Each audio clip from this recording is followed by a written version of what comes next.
जिसने ना की गुरु की संगत वो ज्ञान लड़ाई क्या जाने,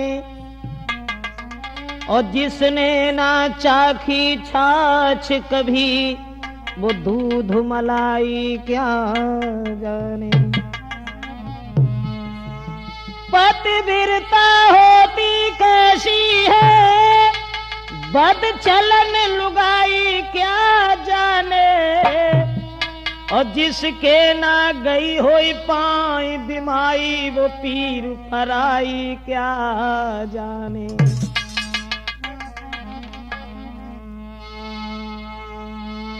तो पाप सब हरती तुम्ही, ए गंगा मेरी मात, रक्षा मेरी कीजियो मैं जोड़ी खड़े दो हाथ। आदरणीय श्रोता बंधु, ये कहानी जो हम आप तक पहुंचा रहे हैं, तो आ जाइए देखते हैं जो त्रिमूर्ति कैसेट में हम ये कहानी पुण्य की जड़ पाताल हरी वो कैसे हरी है, ये कहानी हम आपको बताने जा रहे हैं। तो तब हमारे देश भारत में क्या था, तब इस आर्यावर्त देश में लोगों के विचार क्या थे, और आज हम सब कहां पहुंचने जा रहे हैं। दिनों दिन बढ़ते हुए संताप को निहार करके मेरे बुद्धि में जो बात आई वो त्रिमूर्ति कैसेट में आप तक पहुंचा रहे हैं। तो गौर करें, आज इस कलयुग में अरे अब दिन दिन बढ़ रहो पाप, जाने कहा होए कलयुग में।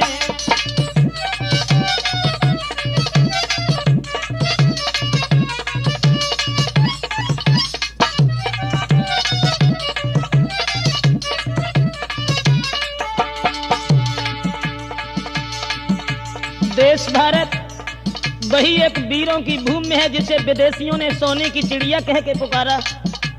इस देश भारत में पावन गंगा और यमुना में जैसी निर्मल नदियां जो बह रही हैं, राम और कृष्ण जैसे मसीहा अवतार धारण करके चले गए। लेकिन दोस्तों, आज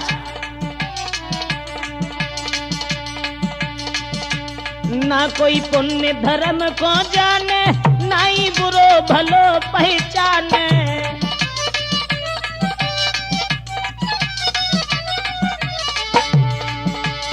ना कोई पुण्य धर्म को जाने, ना ही बुरो भलो पहचाने। अरे सब भूले कार्य कलाप, जाने कहा होई कलयुग में।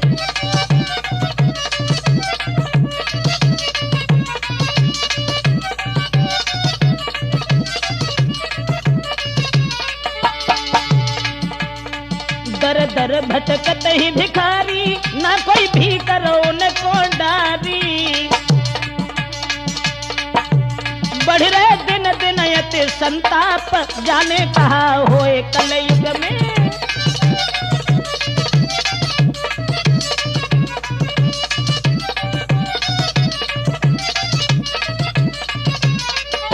ऐसा ही नहीं दोस्तों, पति से रोज लड़े घर बारी, पति तके और की नारी।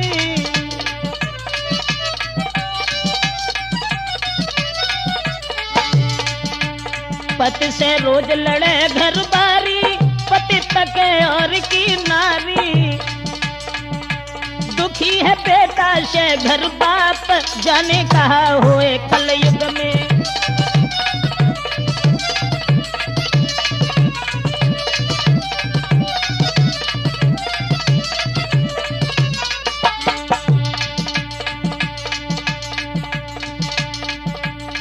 रहे ब्रजेश दुखी अति मन में, दुख दूने हर आंगन में। भूले सब ही हरि को जाप, जाने कहा होए कलयुग में। अरे अब दिन दिन बढ़ रहो पाप, जाने कहा होए कलयुग में।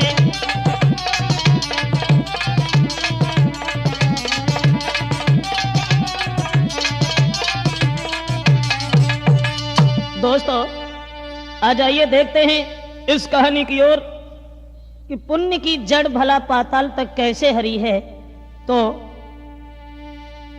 किसी शहर में सुनो एक, अरे राजा रहे सदाचारी।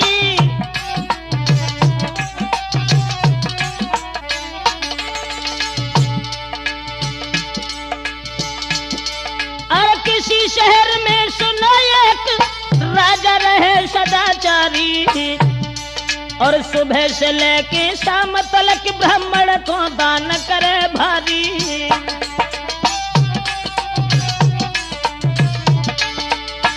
किसी शहर में बड़ा ही दयालु एक राजा हुआ, जिसका काम था सुबह से शाम तक दान करने का। जो भी ब्राह्मण आकर के कोई कविता सुनाता था उसे दान दिया करता था वो राजा। ऐसा ही नहीं, दिन दिन ब्राह्मण अति सुखी भय धन,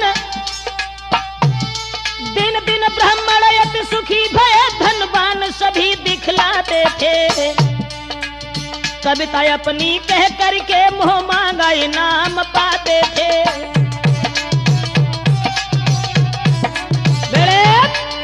दोस्तों, राजा के दरबार में जो भी ब्राह्मण जाया करते थे और अपनी कविता जब सुनाया करते थे तो वो ब्राह्मणों को दान दिया करता था। लेकिन दिनों दिन वो ब्राह्मण धनवान हो गए। एक ऐसा ब्राह्मण था जो कुछ जानता नहीं था। एक दिन उसकी पत्नी ने उस ब्राह्मण से कहा कि महाराज, आप यहां बैठे रहते हैं, राजा सबको दान देता है, राजा कुछ कविता सुना करता है, क्या तुम कुछ नहीं कह सकते हो? और वो कहने लगी पत्नी अपने पति से, बैठी पति के पास करी अरदास भूप ढिंग जइयो। और जाओ बीच दरबार रे कोई बात अरे सुनइयो।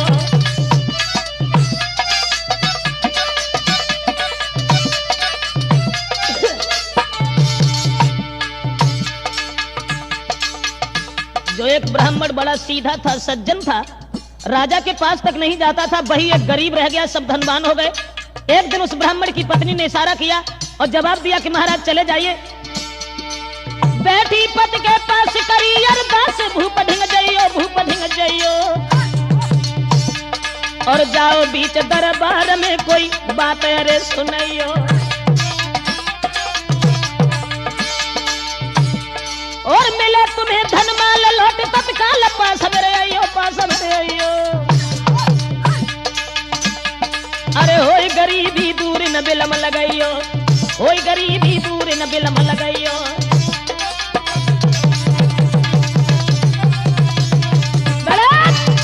जवाब दिया उस ब्राह्मणी ने, अपने पति से ये कहा कि जितने भी ब्राह्मण हैं वो महाराज को कोई बात सुना देते हैं, इनाम लेकर के घर चले आते हैं और तुम आनंद के साथ रहते हो। जाओ तुम भी कोई बात उनसे कह देना, तुम्हें भी इनाम मिल जाएगा, ये गरीबी दूर हो जाएगी। ब्राह्मण कहने लगा, माफ करना, हम तो कुछ जानते भी नहीं है, भला हम क्या कहेंगे जाकर के वहां।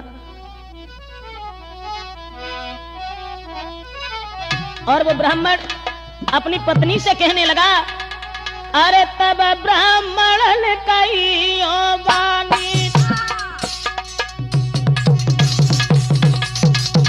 ब्राह्मण कहने लगा, पंडितानी माफ करना, मुझे तो कुछ भी नहीं मालूम और मैं महाराज को कविता क्या सुनाएंगे।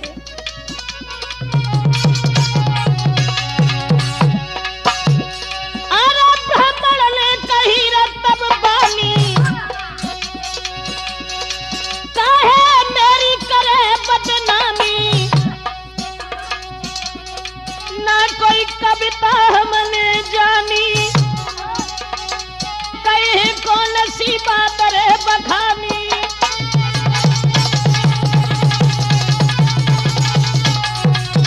जवाब दिया कि हम क्या कहेंगे, मैं तो कुछ भी नहीं जानते हैं। ब्राह्मणी कहने लगी, जाओ राज दरबार। अगर तुम नहीं जानते हो तो हम जो बात तुमसे कहें वो महाराज से कह देना। उस ब्राह्मणी ने कहा, ब्राह्मणी कहने लगी, जाओ राज दरबार।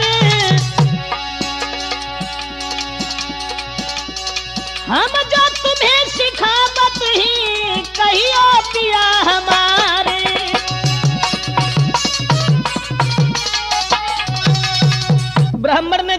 कहा कि हम कविता के मामले में तो बिल्कुल नहीं हैं, हम इस मामले में कुछ भी नहीं जानते हैं, गाना बजाना आता नहीं है, और भला हम क्या सुनाएंगे, कैसे इनाम मिलेगा हमें। तब ब्राह्मणी ने कहा कि तुम ऐसा करो, कुछ मत कहना, केवल दरबार में जाकर के और राजा से ये कहना कि महाराज पुण्य की जड़ पाताल हरी, देखेंगे वो क्या दे रहे हैं क्या नहीं दे रहे हैं। चला गया ब्राह्मण और दरबार में बैठा रहा, लेकिन हिम्मत नहीं पड़ी जो राजा के पास पहुंच जाता। अब जो भी ब्राह्मण जो अपनी बात सुनाते हैं, इनाम लेकर के चले आते हैं, वो बैठे रहे बैठे रहे। आरे पूरो दिन गाओ बीत गुइया शाम हो न गोयाई,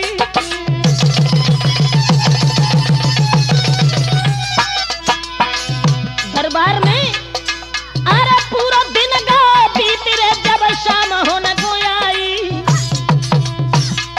और ब्राह्मण रह गए करे, सब ब्राह्मण तो दाल लेकर के चले गए, अकेले वही दरबार में बैठे रह गए। अरे ब्राह्मण रह गए ये करे, राजा ने नजर घुमाई,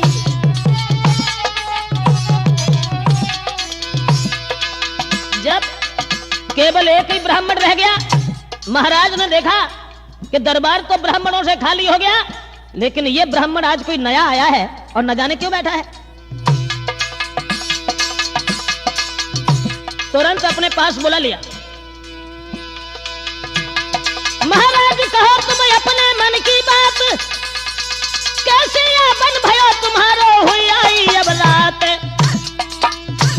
सोई हाथ जोड़ी ब्राह्मण ने धौरन बात बताई है, सोई हाथ जोड़ी ब्राह्मण ने धौरन बात बताई है।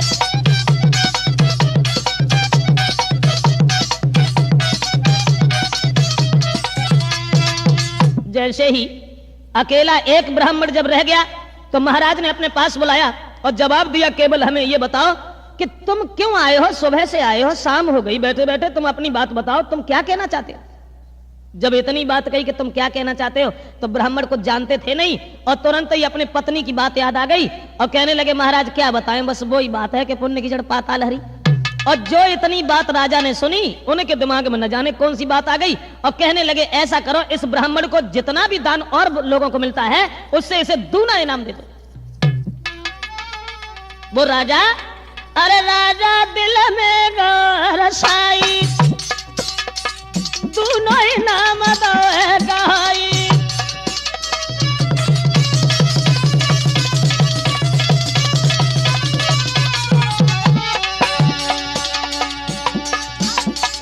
राजा ने जब ये बात सुनी ब्राह्मण की कि पुण्य की जड़ पाताल हरी, अब तो बड़ा खुश हुआ, इतना मगन हुआ, उसने ये कहा कि जितना इनाम मिलता है और लोगों को उससे बढ़कर कैसे दे दो। ऐसा ही नहीं, अरे राजा दिल गौर हरसाई, दूना इनाम दो पकड़ाई। अब वो पहुंचे पास ब्राह्मणी के जाई, देख के नारी के गई है सिहाई।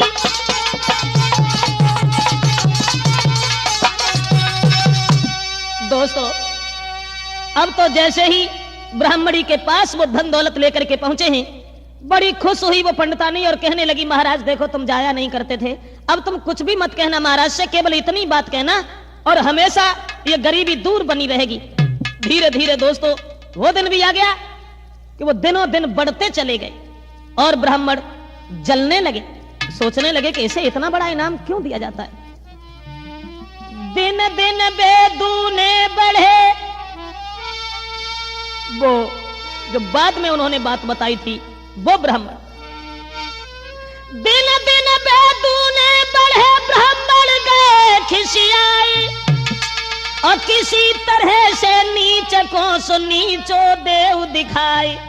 दोस्तों याद रखना, हर इंसान अपने दुख से दुखी नहीं है, लेकिन दूसरे को सुखी देख करके हर प्राणी दुखी हो जाता है।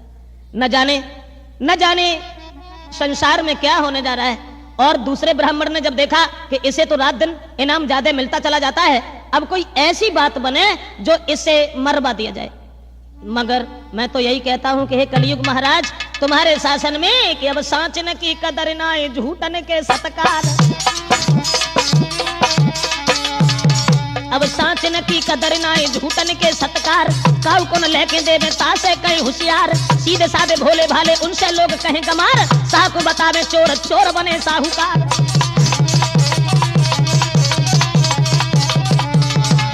ऐसा ही नहीं,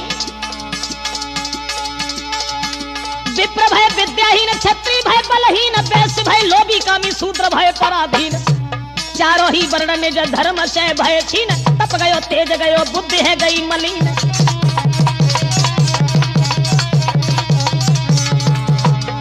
सब कुछ बदल गया। और ऐसा ही नहीं मुन्ना लाल,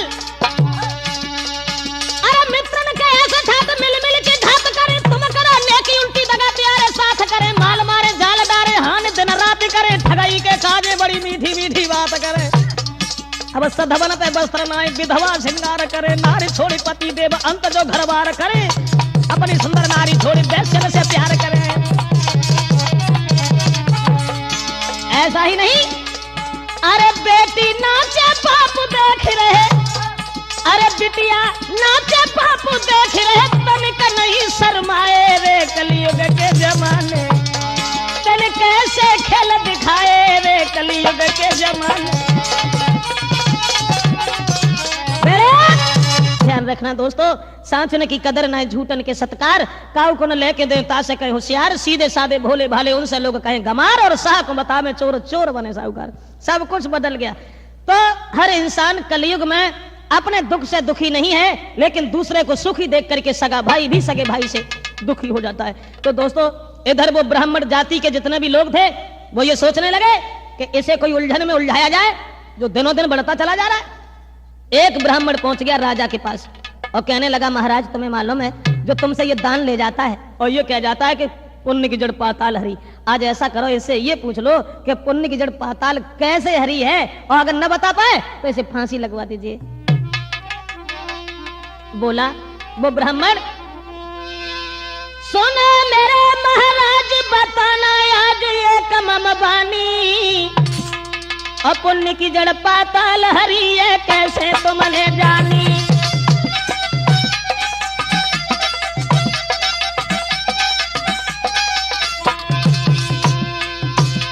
पूछो पंडित से आज, अरे महाराज ने करो न गिलानी, न करो गिलानी।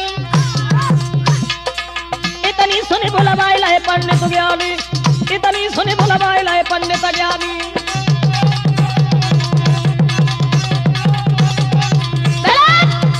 दोस्तों, तुरंत ही महाराज से जब ये कहा कि आज इस ब्राह्मण से केवल यह पूछ लो कि इसका मतलब क्या है, और अगर न बता पाए तो इसे फांसी लगवा देना। चला गया और जाने के बाद तुरंत ही पंडित जी को बुलाया राजा ने और कहा कि पंडित जी तुम रोज ये कह जाते हो कि पुण्य की जड़ पाताल हरी, बताओ ना कैसे हरी है।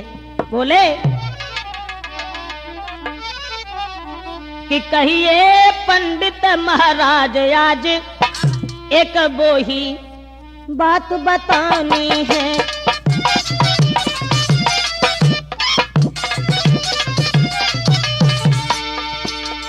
जवाब दिया, पंडित जी तुम्हारे ही सवाल का जवाब तुम्हें ही देना है।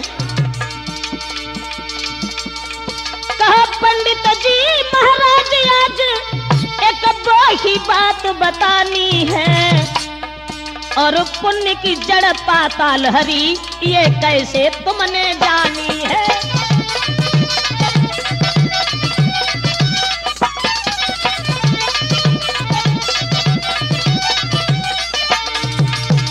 जवाब दिया, पंडित जी केवल हमें ये बताओ तुम जो कह जाते हो कि पुण्य की जड़ पाताल हरी वो कैसे हरी है, आप बताइए। भरे आज दरबार में पंडित और दीजिए जवाब बताई है, नहीं कल सवेरे 8 बजे तुम्हें फांसी दे लगवाई है।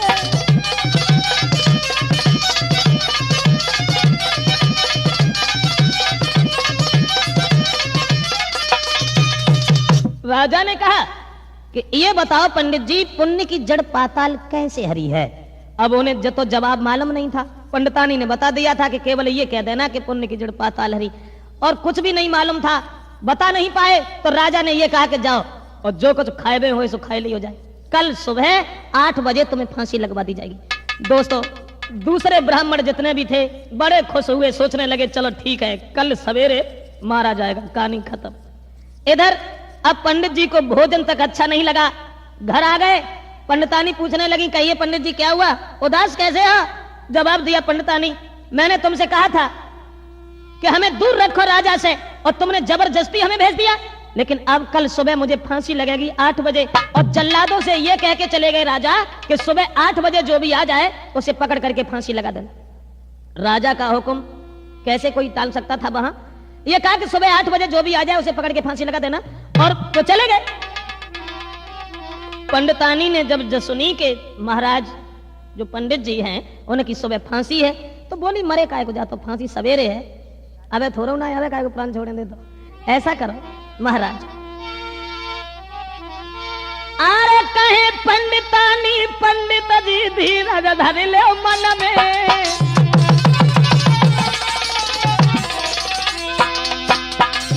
पंडित जी बोले बड़े अच्छे तरीका से भीख मांगे ला, हम जो जानते हैं खूब अच्छे तरीका से कि तू का और के चक्कर में है, तासे तूने मरवाए के जो काम करे हैं, अब हम सुबह मारे जाएंगे। पंडितानी बोली तो सवेरे ही तो मारे जाओ, परेशान मत हो, आवे तो काय को मारे जा। कहे पंडितानी पंडित जी धीरज धर ले मन में,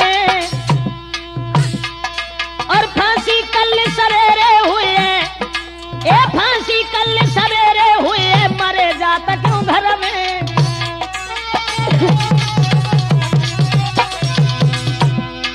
तसल्ली देती हुई पंडितानी ने यह कहा कि फांसी तो कल है, परेशान न हो। महाराज पति को भोजन रही कराई, कटी रात का जब आंगन में भोर हो न गवाई, सोई लेके सोता पंडित जी द्वारे से चल दीने, सोई लेके सोता पंडित जी द्वारे से चल दीने। दोस्तों पूरी रात तो जैसे कुछ बीती वैसे बीती, सवेरे जैसे ही बहुत तुरंत ही पंडित जी ने सोटा उठाया और भाग खड़े हुए कि हमें 8 बजे फांसी लगेगी, तो पंडितानी ने पकड़ लिया और जवाब दो महाराज एक बात बताओ, अब फांसी से ऊपर कौन सी सजा है? अब 8 बजे पहुंच जाओ तो फांसी हुई है, 11 बजे पहुंच जाओ तो फांसी हुई है, संजा को जाओ तो फांसी हुई है, तो अब तो काय को मरे जाते हो? अब फांसी तो होने ही होने हैं, रोटी वोटी खा लो बड़े ढंग से नहाए के तब जाओ। अब ये पंडित जी को पंडितानी टाइम लगाती नहीं और ये कहा कि तुम भोजन कर लो उसके बाद जाओ, और तब तक ऐसा हुआ कि वो ही चुगला 9 बजे जैसी घड़ी में जो राजा से जब कह आओ तो जैसे जब पूछियो कि पुण्य की जड़ कैसे पाताल हरी है, सब बजे तो वो गौबान ने सोची कि अब मरो जा तो ये तो चलो देखें कैसे मरेगो, कहानी खत्म हो उसकी। तो वो चला, ये पंडितानी पंडित जी को बातन में बहकाए नहीं, और वो चलो जो कह के आओ तो सो। चुगिला पंडित घर अपने रहे खुशी मनाई, अरे मोसे आगे बढ़ गया मैंने फांसी दई बुलवाई। तुरंत भागा और 8 बजे की जगह 9 बजे पहुंचा, और जब 9 बजे वो पहुंचो जो चुगिला राजा को विद्या बताया के आओ तो सो, जब देखने के लिए गए कि अब भाई फांसी लग गई है। जल्लाद बोले बड़ी देर में आए, 8 बजे को टाइम और 9 बज गए। जैसे ही ये सुना कि 9 बज गए, ये तो पंडितानी उन्हें पंडित जी को बातों में बहकाए नहीं। अब बिन्ने जब सुनी तो वे भाजे और उनने की भैया हम नहीं है, दूसरा था, हम नहीं है, फांसी दूसरे को लगेगी। जल्लाद बोले ये हमें कोई मतलब नहीं। राजा ने ये कहा कि 8 बजे जो भी आ जाए उसे पकड़ के फांसी लगा देना, 1 घंटा तुम लेट हो गए। जबरदस्ती पकड़ लिया, और पकड़ने के बाद दोस्तों अरे पकड़ के फांसी दई लगाई। क्या था विधि का विधान?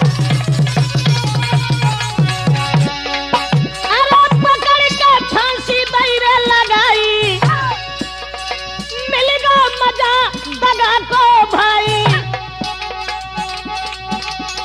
गड्ढा और को रहे खुदबाई, तामे खुद ही डूब गए जाए।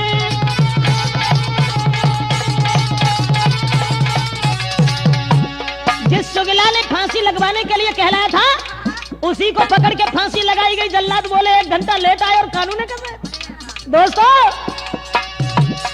धन्य धन्य जगदीश धन्य तेरी माया, तेरी लीला या परंपरा पार नहीं पाया।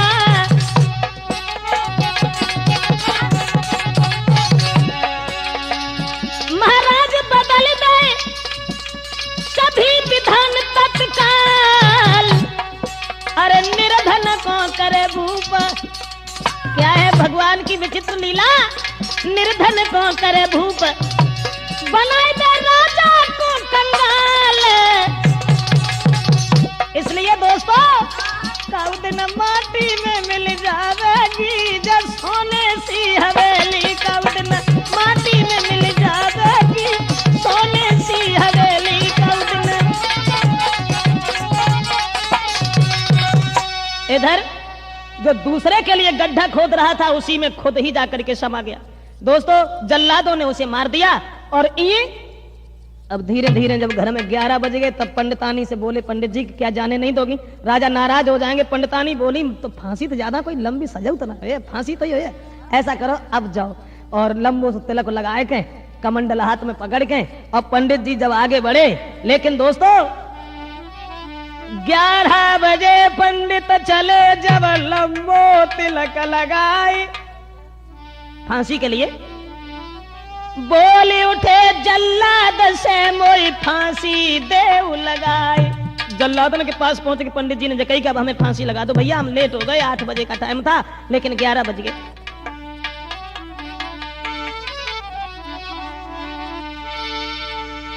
जल्लाद कहने लगे, माफ करना, फांसी तो लगनी थी, उसे लग गई, तुम क्यों परेशान हो, ऐसा करो तुम जाओ। दोस्तों, तुरंत वहां भेज दिया। राजा ने जब यह सुना कि इन पंडित जी को फांसी बुलवाई गई, लेकिन ये जिंदा है, कहने लगे, एक बात बताओ पंडित जी, तुम कैसे जिंदा रह गए। पंडित जी बोले, महाराज बस वही बात है, पुण्य की जड़ पाताल हरी। अब दूसरा षड्यंत्र रचा गया उनके लिए।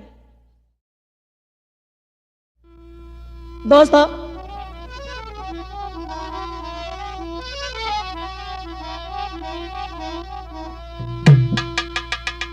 पंडित जी जब बच जाते हैं और ये कहा कि एक बात बताओ, अब क्या होना चाहिए, इसका जवाब हमें कैसे मिल सके। तुम तो बच गए भाई, अब जवाब हमें कैसे मिले कि पुण्य की जड़ पाताल कैसे हरी है। तो पंडित जी ने यह कहा कि महाराज, हमारी औरत बता देगी इस बात। औरत बताएगी, तो बुलाओ औरत को। औरत को जब बुलाया गया तो औरत पहुंची। पंडितानी जब पहुंची और राजा से एक बात कही कि महाराज, पुण्य की जड़ पाताल हरी, हम बता तो देते लेकिन हम नहीं बताएंगे। फिर जोड़े दोनों हाथ, सुना नर नाथ के अरज हमारी, और बतलई है बन में रहती है के बहन अरे तुम्हारी।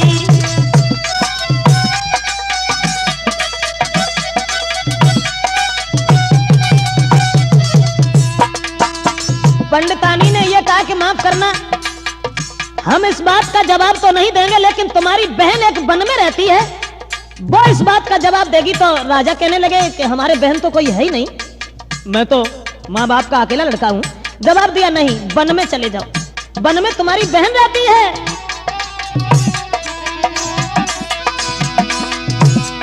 तुम रथ को लो सब्ज भाई, रथ को लो सज भाई, न देर लगाओ के बढ़ो अगारी। तब हुई है शंका दूरी का नाथ तुम्हारी, हुई है शंका दूरी का नाथ तुम्हारी। पंडितानी ने यह कहा, वन में चले जाओ और वन में तुम्हारी बहन इस बात का जवाब देगी। इतनी बात सुनने के बाद नए राजा ने देर लगाई है और न सेना सजवाई है।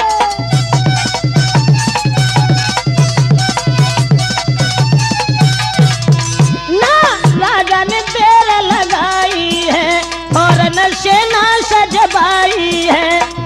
पहुंचे टिकट बनी में जाई है, युन आसन दयो न पाई है।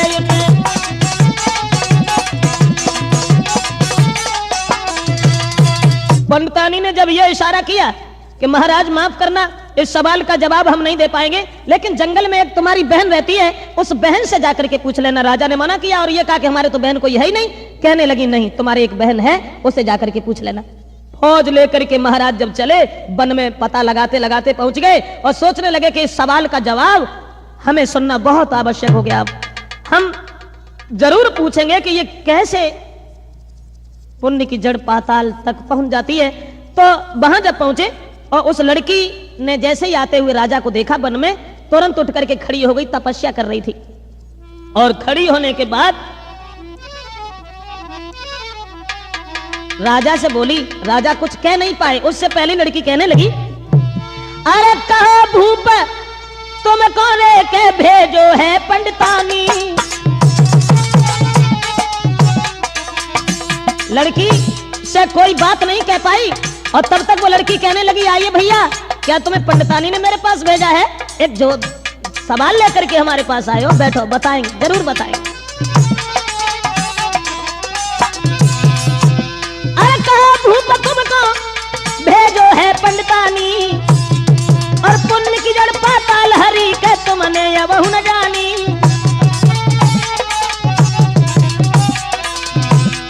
महाराज सुनत ही भूप गए कहलाए और मैंने कछु कहे न पाई, दीनी बात बताए। सोई हाथ जोड़ सतबादी है बहना से बोलो है, सोई हाथ जोड़ सतबादी तब बहना से बोलो है। जैसे ही राजा पहुंचे, पहुंच भी नहीं पाए उससे पहले लड़की कहने लगी, आइए महाराज, तुम्हें पंडितानी ने भेजा है, ये सवाल लेके आए हो कि पुण्य की जड़ पाताल कैसे हरी है। बैठो। राजा असमंजस में फंस गए, सोचने लगे जब हमने कोई बात नहीं कही, कोई परिचय नहीं दिया, और इसने कैसे जान लिया कि हम राजा हैं और कैसे जान लिया कि हम कौन सा सवाल लेके आए हैं। बैठ गए और कहने लगे, कहो बहन, हमें बताया है कि तुम इस सवाल का जवाब दे दोगी, हम बड़े व्याकुल हैं, बड़े परेशान हैं, हमें केवल ये बता दो कि पुण्य की जड़ पाताल कैसे हरी है। तो लड़की बोली, बता तो देते लेकिन बताएंगे नहीं। क्यों?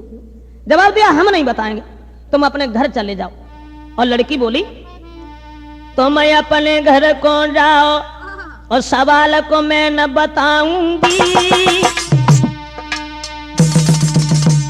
कहा, इस सवाल को अगर मैंने बताया तो तुम्हें दुख होगा, तुम्हें कलेश होगा, इसलिए मैं नहीं बताऊंगी, घर चले जाओ, दूसरा तुम्हें कोई बताएगा। कौन बताएगा? तो लड़की ने कहा, तुम अपने घर को जाओ, सवाल को मैं न बताऊंगी, हो बेगो दुख दिल में सारी कथा सुनाऊंगी। कहा कि तुम चले जाओ। अरे वहां ही समय आईनी को मिले सवाल को जवाब जाल, मिले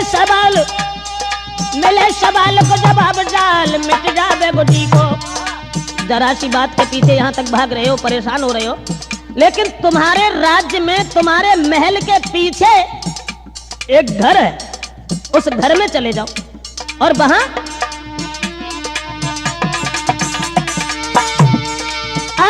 एक बेटा जन्मे वो और घड़ी दो घड़ी जिंदा रह के वो मर जावे वो।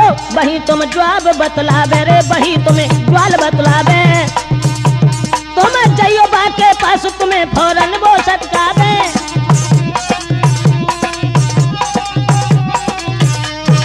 कहा कि एक जरा सा बालक जो जन्म लेगा तुम्हारे बगल वाले घर में, अब लड़का पैदा होने के बाद घड़ी दो घड़ी जिंदा रहेगा और मर जाएगा, लेकिन तुम पहले से पहुंच जाना और वो ही लड़का तुम्हें देख करके पहचान लेगा और सारी बात बता देगा, हम नहीं बता पाएंगे। अब महाराज बड़े असमंजस में फंस गए, सोचने लगे कि जरा सा लड़का जन्म लेने के तुरंत बाद हमें जवाब बताएगा, ऐसा तो असंभव है। चलो ठीक है, देखते हैं। तुरंत चले गए और जौन सा दिन उन्हें बताया था कि उस दिन लड़का पैदा होगा और इतने वक्त पर पैदा होगा, सुबह से ही निकल गई। कहीं ऐसा न हो जो पैदा हो जाए फिर खत्म हो जाए और हमारा जवाब भी न मिल पाए। अरे दिल चिंता के बढ़ गई उनके भारी,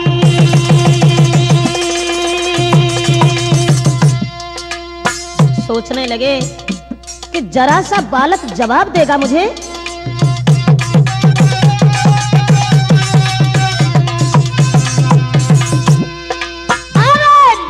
चिंता बढ़ गई भारी और कब इच्छा भरे रे हमारी।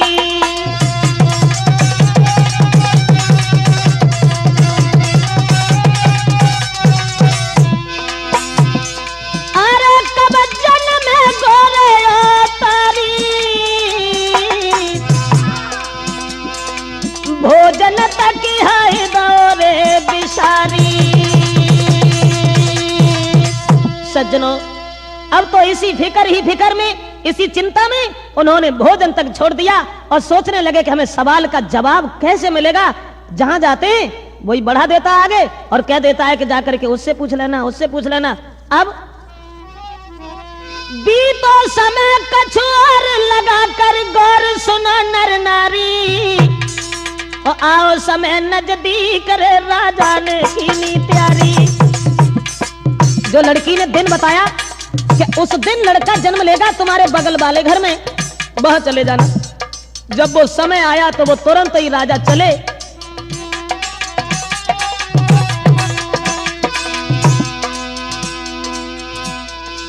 बीतो समय कछु और लगा कर गौर सुनो नर नारी, आओ समय नजदीक रे राजा ने कीनी तैयारी। और उस गरीब के घर में पहुंच गए। अरे पहुंचा गरीब घर गए, सुना चितलाए झुके नर नारी, किस कारण से घर आए गए हैं सताधारी, किस कारण से घर आए गए सताधारी।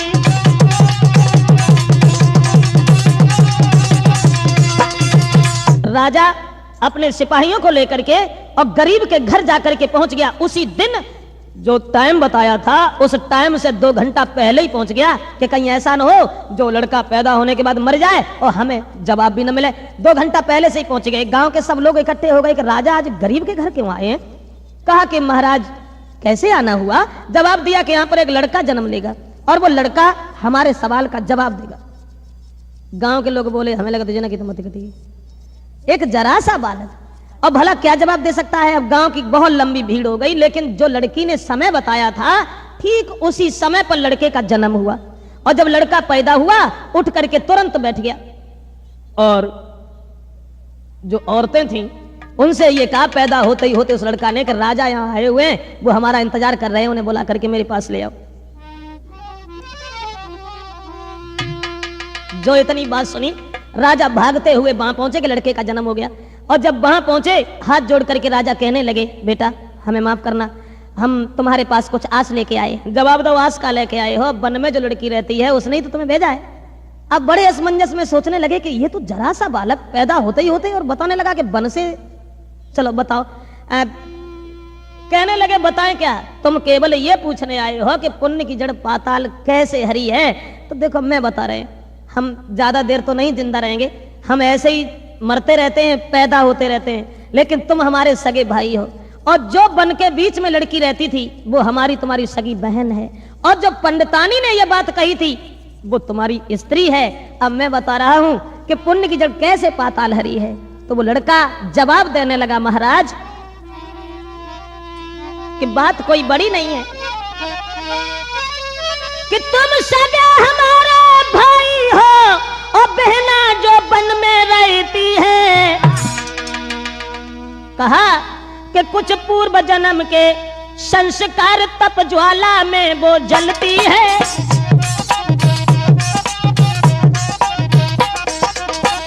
जो बहन वन में तपस्या कर रही है वो पूर्व जन्म के संस्कारों से तपस्या कर रही है। तुम राजा बन गए हो, लेकिन पूर्व जन्म में तुम हमारे सगे भाई थे, लेकिन घर में बड़ी गरीबी थी, बड़ी गरीबी थी। लड़का बोला तुम सगे हमारे भाई हो, बहना जो वन में रहती है। कुछ पूर्व जन्म के संस्कार जो तप ज्वाला में जलती है।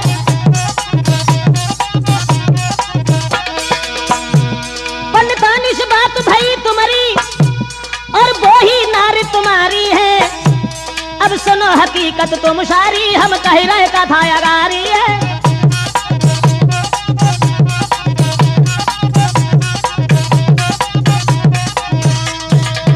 जवाब दिया लड़का ने कि अब सुनो पंडितानी तुम्हारी औरत थी, तुम हमारे भाई हो, बहन हम दोनों की बहन थी और हम तो जिंदा होते हैं मरते रहते हैं। बात ये थी कि हम तुम 3 ही आदमी थे घर में, एक बहन 2 भाई। माता पिता जो थे अरे बारे पे मरे पिता महतारी। पूर्व जन्म में जरा सी उम्र पर माता पिता साथ छोड़ के चले गए। अब मैं बता रहा हूं कि पुण्य की जड़ पाताल कैसे हरी है भैया। बारे पे मरे पिता महतारी, घर में आई गई लाचारी, बन के दर दर फिरे भिखारी, लेकिन नहीं भाई गुजर हमारी। बताया यहां तक हुआ कि माता पिता खत्म हो गए, उसके बाद में दर बदर भीख मांगने लगे, लेकिन गुजारा नहीं हुआ। और जब गुजारा नहीं हुआ, यहां तक हुआ कि 6-6 दिन तक भोजन नहीं मिलता था। लकड़ियां बेच बेच करके हम लोग गुजारा किया करते थे। बोले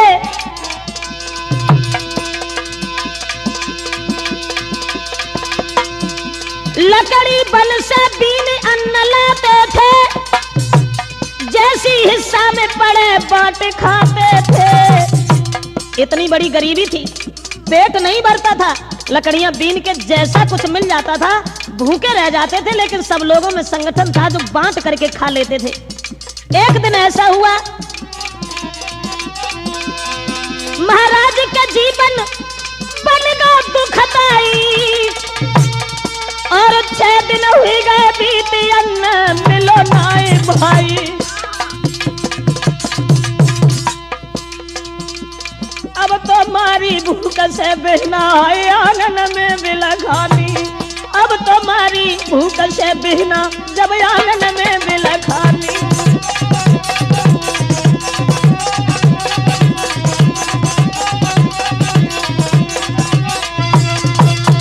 लड़का ने ये कहा कि देखो महाराज, बड़ी गौर से सुनिए कि पुण्य की जड़ पाताल कैसे हरी है। जब 3 दिन हो गए घर में भोजन नहीं बना, पूर्व जन्म में घर में कुछ भी नहीं था, इतने दुखी थे, लाचार थे, मजबूर थे, कोई अपने पास नहीं बैठने देता था। किसी के घर चले जाते थे तो लोग भगा देते थे कि ये रोटी खाने के लिए यहां तक आया है। यहां तक गरीबी आई। एक दिन की जिक्र भ्रात भोजन का नहीं सहारा था, और 3 दिन हुई गए भूख से हुआ न कहीं गुजारा था।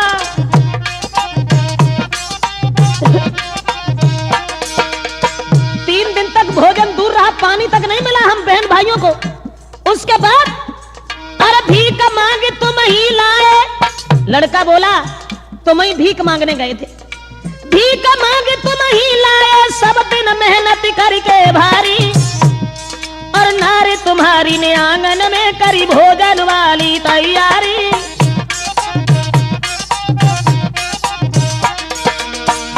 जवाब दिया सारे दिन तुम्ही ने भीख मांगी, और तुम आटा लेके घर आए हो तो तुम्हारी औरत ने भोजन बनाया, और जैसा कुछ हिस्सा में पड़ा, भरपेट भोजन तो नहीं मिलता था, जैसा जैसा हिस्सा में पड़ा सबने बांट लिया।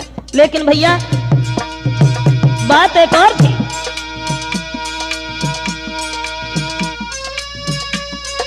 भूखो भेड़िया पेट भरल को सूखे हाड़ चबाता है।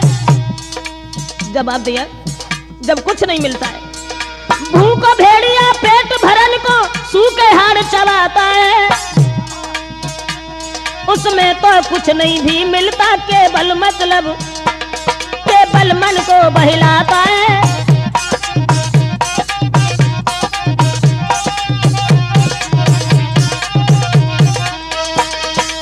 कहा कि जब 3 दिन से भोजन नहीं मिला, और तब तुम्हारी औरत ने वो भोजन बनाया जो तुम भिक्षा लेकर के आए थे।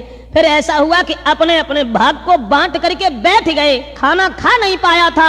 तब तक द्वार पर एक महात्मा आकर के रोने लगा, और महात्मा भूख से परेशान जब रोने लगा, अरे भूखो एक महात्मा बोलो द्वार पे है आयो।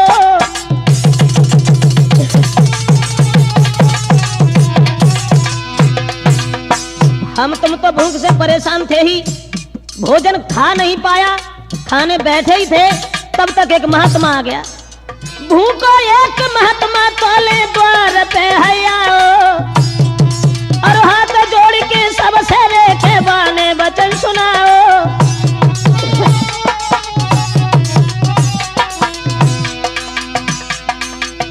जब वो महात्मा हम लोगों को रोटी पकड़े हुए देखा, आंखों में आंसू आ गए, और रो करके कहने लगा कि भैया अगर हो सके तो इसमें से थोड़ा सा भोजन मुझे दे दो, मेरी जान जा रही है, खड़ा नहीं हुआ जा रहा है। लेकिन महाराज भूख से बदन गया सब सूख, मैं गुर्राने सन्यासी पे हुई गई तुम्हारी चूक। भैया वह कर्म को भोग आज हम जीते मरते हैं, भैया वह कर्म को भोग आज जो जीते मरते हैं। कहा जब महात्मा रोने लगा, भूखे तो हम सब लोग बैठे ही थे, लेकिन महात्मा ने यह कहा कि कुछ भोजन इसमें से हमें दे दो जो हम पानी पी लें, तो हम उस महात्मा के पास खड़े थे, हमने उस महात्मा को मारा और ये कहा कि तुम मरते नहीं हो, अरे हम खुद ही लोग परेशान हैं, खुद ही भूख से दुखी हैं और तुम मरते जीते यहां तक चले आए। तो महात्मा के मुंह से ये निकल गया कि बेटा अब खैर हम तो मरते जीते आए ही हैं, लेकिन तुम मरोगे जियोगे और कुछ नहीं कर पाओगे। बस वो ही एक समस्या है जो हम जन्म लेते हैं और घड़ी दो घड़ी जिंदा रहते हैं, मर जाते हैं। भैया सच ये है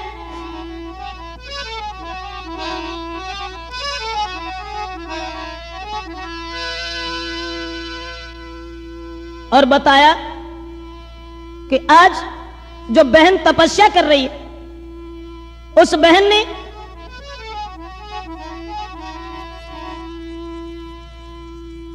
ने यह कहा कि तुम ढोंग पाले हुए घूम रहे हो, सन्यासी बन गए भीख मांगने के लिए, और भीख मांगने के लिए महात्मा हो गए हो पेट भरने के लिए, लेकिन तुम पर मरा नहीं जा रहा है जो वन में जाकर के कहीं तपस्या करो।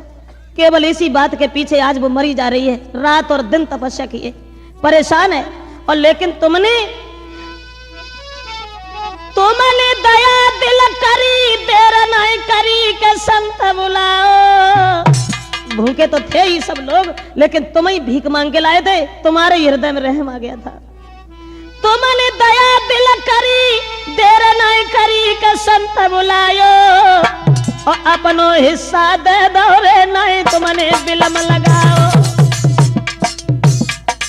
हम तो सब लोग महात्मा का अनादर करते रहे, तुम्हारी औरत ने भी पहले मना कर दिया कि हम खुद ही भूख से दुखी, हम नहीं देंगे, लेकिन तुम्हारे हृदय में संतोष था, तुमने अपने भोजन को उठा करके महात्मा को दे दिया और कहा कि भैया तुम खा लो, हम आज भरे में नहीं मरे जा रहे, सुबह फिर भीख मांग के ले आएंगे, तुम खा जाओ।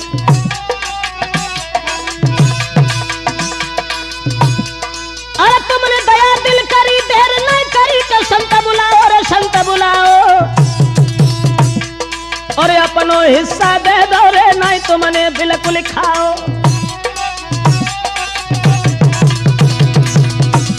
माफ करना महाराज, हम तो अपनी करनी भुगत रहे हैं, जो जीते हैं और मरते हैं, बहन उधर तपस्या में लीन है, और बस तुम्ही ने ये जो पुण्य किया, अरे बहे पुण्य पातालक माला मालक हरिण बनाओ। केवल एक वही पुण्य की जड़ है जो आज तुम किसी बात से दुखी नहीं हो, लाखों रुपए का द्रव्य लुटवा रहे हो महाराज।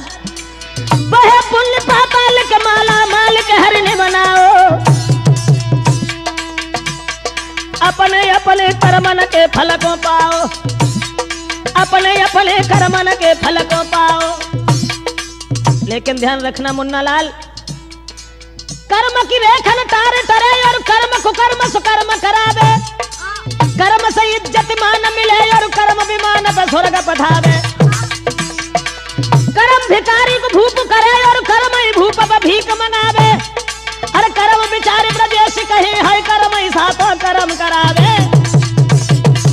अब देश पर तो परसों प्रीतम लेवे आवे गो तू साची मान सहेली, परसों प्रीतम लेवे आवे गो तू साची मान सहेली, परसों प्रीतम लेवे।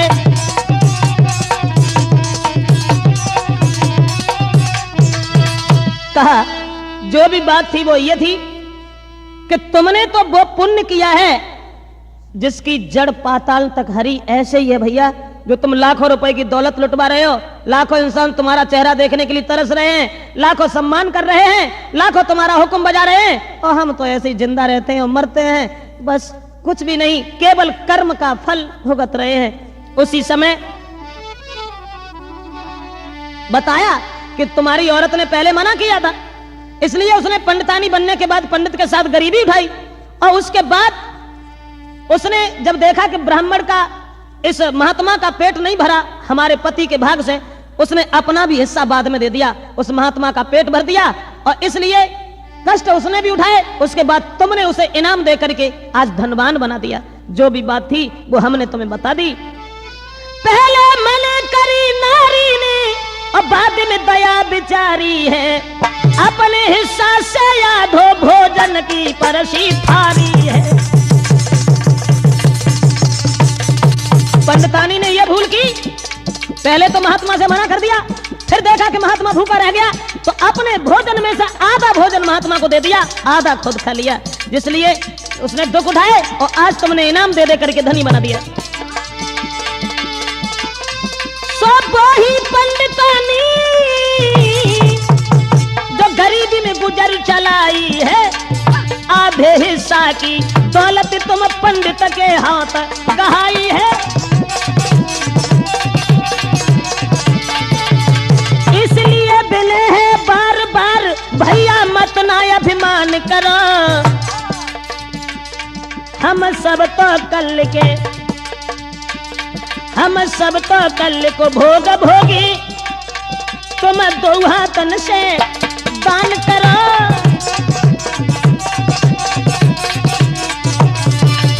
कहा कि हम तो अपने कल का यानी बीते हुए कल का भोग भोग रहे हैं और तुम सब लायक हो, इसलिए तुम दान करो। इसलिए भैया हम जा रहे हैं अब।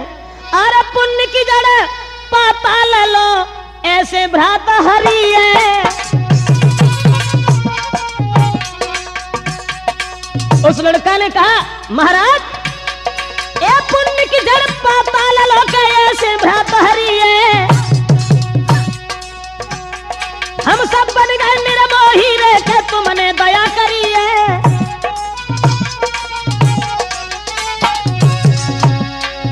बताया कि पुण्य की जड़ पाताल तक केवल ऐसे ही हरी है कि हम सब निर्मोही बन गए, तुमने दान दे दिया भूखे रहने के बाद भी, इसलिए आज तुम उसका भोग भोग रहे हो और हम भी भोग भोग रहे हैं।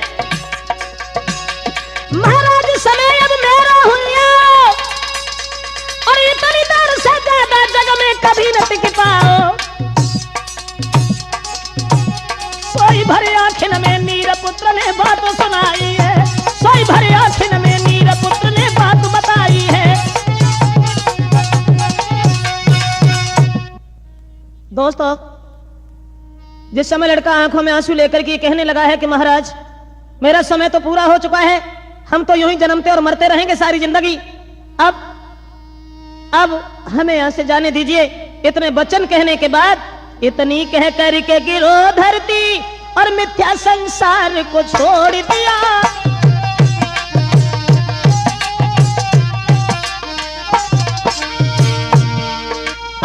इतनी कह के गिरो धरती, मिथ्या संसार को छोड़ दिया। भैया के पास से भैया ने निर्मोही बन मुख मोड़ लिया।